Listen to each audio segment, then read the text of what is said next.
శ్రీ మధ్వమూల మహాసంస్థానం శ్రీ ఉత్తరాది మఠం పీఠాధిపతి శ్రీ శ్రీ శ్రీ సత్యాత్మ తీర్థ శ్రీపాదుల స్వామీజీ హైదరాబాద్లో చాతుర్మాస్య దీక్ష ప్రారంభించారు. ముంబై, చెన్నై, బెంగళూరు, హరిద్వార్ ఇలా అనేక రాష్ట్రాల్లో చాతుర్మాస్య దీక్ష చేపట్టిన ఆయన తొలిసారిగా హైదరాబాద్ నగరంలో ఈ దీక్షను చేపట్టారు.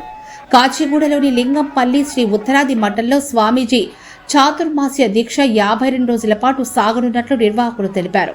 ఈ చాతుర్మాస్య దీక్ష హైదరాబాద్ నగరంలో 70 ఏళ్ల తర్వాత జరుగుతుందని, 52 రోజుల పాటు జరిగే ఈ కార్యక్రమంలో దేశం నలుమూలల నుంచి వచ్చే వేలాది మంది భక్తులు పాల్గొననున్నారు. ఈ సందర్భంగా అనేక ధార్మిక కార్యక్రమాలు ఏర్పాటు చేసినట్లు నిర్వాహకులు తెలిపారు. నిరుద్యోగుల కోసం సాఫ్ట్వేర్ ఉద్యోగాలు ఇప్పించేందుకు ప్రబోధ ఉద్యోగ అనే కార్యక్రమం నిర్వహిస్తున్నట్టు తెలిపారు. అలాగే ఉచిత వైద్య చికిత్సతో పాటు ప్రతిరోజు ఈ దీక్షా కార్యక్రమంలో పాల్గొని వేలాది మంది భక్తులకు ఉచిత భోజన సౌకర్యం, వసతి ఏర్పాటు చేశారు. ప్రతిరోజు స్వామీజీ చేసే ఆధ్యాత్మిక బోధనలు, అలాగే పండితుల ప్రవచనాలు హైందవ ధర్మాన్ని చాటి చెప్తాయని నిర్వాహకులు చెప్పారు. కానీ విని ఎరుగని రీతిలో జరిగే ఈ చాతుర్మాస్య దీక్ష కార్యక్రమంలో భక్తులు పెద్ద సంఖ్యలో పాల్గొనాలని నిర్వాహకులు కోరారు. స్వామీజీ దర్శనం కోసం అనేక మంది కేంద్ర రాష్ట్ర మంత్రులు, ప్రముఖులు విచ్చేస్తున్నారని, వారందరికీ తగిన ఏర్పాట్లు చేశామని చెప్పారు. ఉత్తరాది మఠాధిపతులు శ్రీ సత్యాత్మ తీర్థ శ్రీపాదులపుర ప్రవేశ శోభాయాత్ర అత్యంత ఘనంగా జరిగింది. సుమారు 2 కిలోమీటర్ల దూరం నుంచి భక్తులు బారులు తీరారు. కోలాటాలు, భజనలు, పురాణ వేషధారణలతో, చిన్నారుల డ్యాన్సులు, భజనలతో శోభాయాత్ర కన్నుల పండుగగా కొనసాగింది. ఈ సందర్భంగా స్వామీజీ మాట్లాడుతూ భాగ్యనగరంలో జరిగే ఈ దీక్ష కార్యక్రమానికి ఒక ప్రత్యేకత ఉందని, 70 ఏళ్ల తర్వాత ఇక్కడ దీక్షకు కూర్చున్నామని చెప్పారు. భాగ్యనగర వాసులు ఎంతో భాగ్యవంతులని స్వామీజీ చెప్పారు. ధర్మ పరిరక్షణలో ప్రతి ఒక్కరూ భాగస్వాములు కావాలని, సమాజం నుంచి చెడును పారద్రోలడానికి అందరూ కృషి చేయాలని కోరారు. ఈ సందర్భంగా పలువురు నిర్వాహకులు మాట్లాడుతూ స్వామీజీ చాతుర్మాస్య దీక్ష ఏర్పాట్ల గురించి, కార్యక్రమాల గురించి వివరించారు. స్వాగత కార్యక్రమంలో వేలాది మంది మహిళలు, యువత, పలువురు ప్రజా ప్రతినిధులు పాల్గొన్నారు. నిర్వాహకులు విద్యాధీశాచార్, శశి ఆచార్, పగడాల జయతీర్థాచార్, చిట్టి ఉప్ప పద్మనాభాచార్, వాసుదేవాచార్, రాఘవేంద్రాచార్ తదితరులు దగ్గరుండి ఏర్పాట్లు పర్యవేక్షిస్తున్నారు.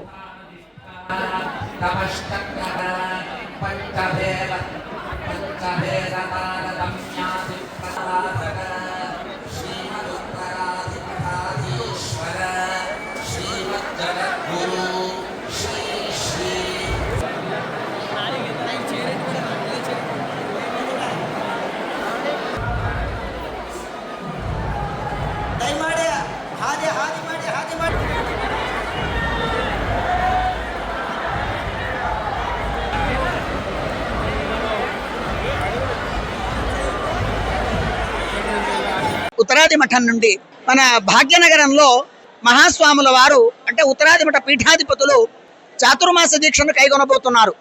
ఈ చాతుర్మాస దీక్ష ఇది ఎలాగుంటుంది అంటే, ఒక యతీశ్వరులు, సన్యాసి వారి సాధనకు విశేషమైనటువంటి ఒక పర్వకాలం. ఈ పర్వకాలంలో వారిని మనం దర్శించడం ఇది చాలా గొప్ప విషయం. ఇది ద్వైత సిద్ధాంత స్థాపకులు శ్రీ మధ్వాచార్యుల వారి పీఠంలో పరంపరలో వచ్చినటువంటి 42వ సన్యాసి శ్రీ శ్రీ సత్యాత్మతీర్థ స్వాముల వారు 21 ఏట ఆశ్రమ స్వీకారం చేశారు. ఇప్పటికీ వారు 30వ చాతుర్మాస దీక్షను మన భాగ్యనగరంలో కైగొనబోతున్నారు. భాగ్యనగరంలో ఇది 70వ చాతుర్మాస దీక్ష. ఇలాంటి చాతుర్మాస దీక్షకు దేశంలో ఉన్న నలుమూలల నుండి అశేషమైన మాధ్వ ప్రజానీకం ఎల్లరూ కూడా దీనికి వస్తున్నారు. ఈ నగరానికి ఒక యతీశ్వరుడు అడుగిడబోతున్నారు. ఈ తరుణంలో వారికి మనం అందరం కలిసి స్వాగతం పలుకుదాం. రేపటి నుండి 52 రోజుల వారు ఇక్కడ దీక్ష చేయబోతున్నారు. ఈ దీక్షా కాలంలో వారు చెప్పేటువంటి ఉపన్యాసాలు, వారి యొక్క దర్శనము, వారి యొక్క సేవ, ఆ భాగ్యాన్ని మనం పొందుదామని యావత్తు అశేష భాగ్యనగర ప్రజానీకానికి, మన హైందవ సమాజాన్ని అభివృద్ధి చేద్దాం, ధర్మాభివృద్ధిని చేద్దాం అని ఆశిస్తూ, ఒక పీఠాధిపతి ఊరికి వచ్చారు అంటే వారిని సేవించడం అందరి కర్తవ్యం. మన మాధ్వ పీఠంలో ఉత్తరాది మఠం అనేది ప్రాచీనమైన పీఠం. ఈ 30వ చాతుర్మాస్యం అనేది భాగ్యనగరంలో నూతనంగా నిర్మితమైన వరదేశ వెంకటేశ్వర స్వామి సన్నిధిలో, ఆంజనేయ స్వామి సన్నిధిలో ఘనంగా, వైభవంగా అంగరంగ వైభవంగా జరుగుతుంది. దేశంలో ఉన్న నలుమూలల నుండి అనేక విద్వాంసులు, తర్వాత గొప్ప గొప్ప కళాకారులు వీళ్ళందరూ వచ్చేస్తున్నారు.